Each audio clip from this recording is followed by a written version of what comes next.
Every December, as Christmas movie season kicks into gear, an ancient debate is awakened. Is Die Hard a Christmas movie?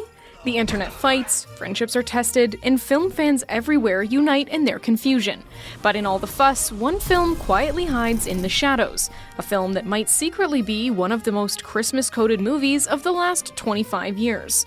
It's a movie filled with nostalgia, magic, family, atmosphere, hope, and redemption. 6 elements that define a Christmas film. That movie is Catch Me If You Can.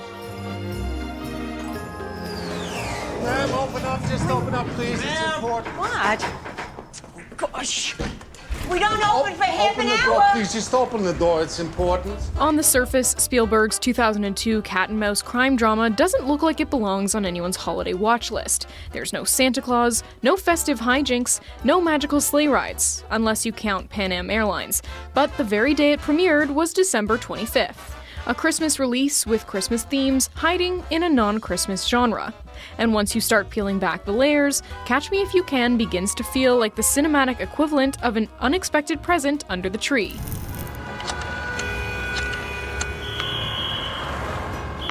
Pan Am, may I help you?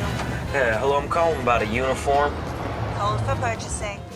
Christmas movies thrive on nostalgia, the desire to return to simpler times. Spielberg taps directly into that emotion, transporting us to the early 1960s, a time idealized by American memory. No smartphones, no advanced security. Just charm, confidence, and a crisp pilot's uniform that could open any door. The world of Catch Me If You Can is bathed in a warm, dreamy glow. The same emotional haze we associate with classics like White Christmas or A Christmas Story. And it's not just visual.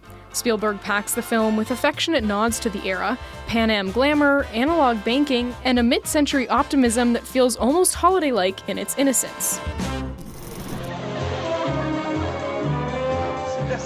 Tell me, Jill, why does he do it? He likes to win. Come on, come on. We'll be landing in 20 minutes. Do you want to play it easy or the hard way? Then there's the iconic moment where Frank sees Goldfinger in theaters and then waltzes into a tailor, calling himself Ian Fleming.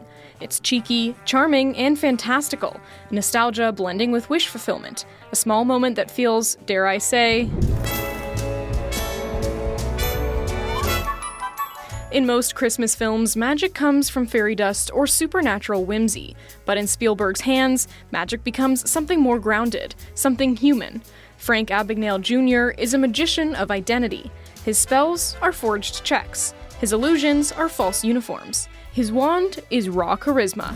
My name is Mr. Abagnale.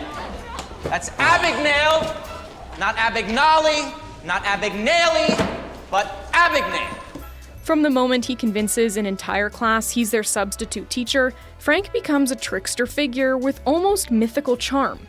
His transformations, pilot, doctor, lawyer, unfold with the same sense of wonder we get from holiday folklore. He's not an elf, he's not Santa, he's something more relatable, a kid who wants to reinvent himself. And we root for him, even though we know it can't last. Embrace me, you irreplaceable you. Just one look at you, my heart grew tipsy in me. If nostalgia is the wrapping paper of a Christmas movie, then family is the gift inside.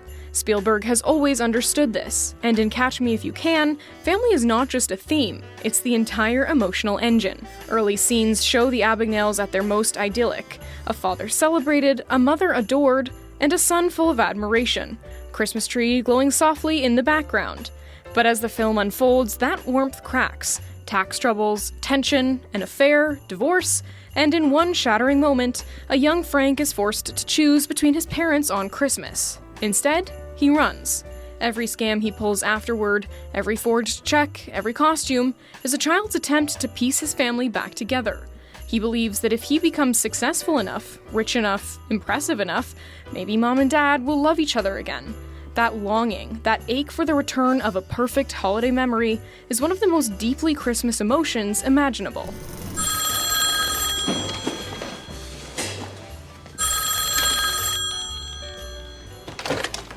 This is Ann. Ready? Even though Christmas isn't constant in the film, it appears at the most emotionally charged moments. Frank calls Carl every Christmas Eve, a lonely kid reaching across the void for someone to talk to. You have no one else to call. He visits the French town where his parents met on Christmas Eve. And in the film's most heartbreaking sequence, he returns home on Christmas Day.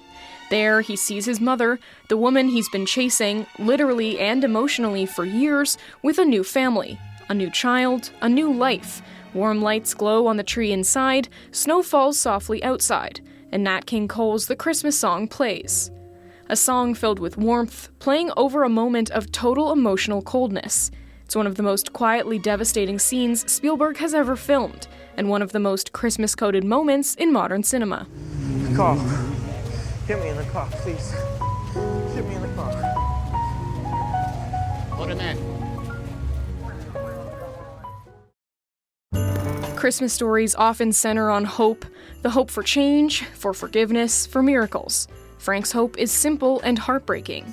If I become extraordinary, maybe my family will love each other again. We watch that hope fade, slowly, painfully, inevitably. Leonardo DiCaprio's performance is quietly astonishing here. He captures the vulnerability of a boy pretending to be a man, someone who's brilliant enough to fool the world, but too young to navigate heartbreak. It's a coming-of-age arc disguised as a con artist thriller, a holiday fable wrapped in a crime drama. Frank, you have to trust me on this. These people have been embarrassed, Frank. They're angry. You rob their banks, you steal their money, you live in their country. I told you this was what was going to happen, that there was no other way for it to end. In the end, it's not money, lies, or escape that redeems Frank, it's Carl. Their relationship, initially adversarial, evolves into something unexpected, a subtle, understated father-son bond. Carl becomes the one adult who sees Frank not as a criminal, but as a kid who needs direction. He offers Frank a chance at redemption, using his talents to help others. And Frank takes it, and in the airport, in what feels like the film's emotional Christmas morning, Carl reminds him. Frank, nobody's chasing you. Frank could run, but he doesn't. He goes back, because he's finally found something he's been missing for the entire film. A place to belong. A guide. A family, unconventional, imperfect, but real. Nothing could be more fitting for a Christmas ending. Merry Christmas! How is it that we're always talking on Christmas, Carl? Every Christmas, I'm talking to you!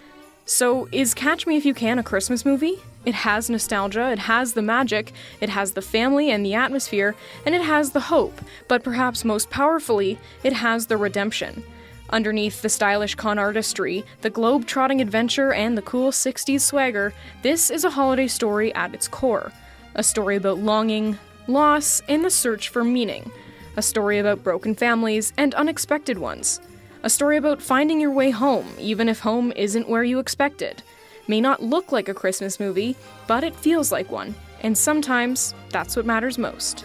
If you enjoyed this breakdown of Catch Me If You Can and its secret Christmas DNA, make sure to hit that like button, drop a comment with your favorite holiday hidden movie, and of course subscribe to Fidget for more deep dives, film analysis, and video essays just like this one. Thanks for watching, and we'll see you in the next video.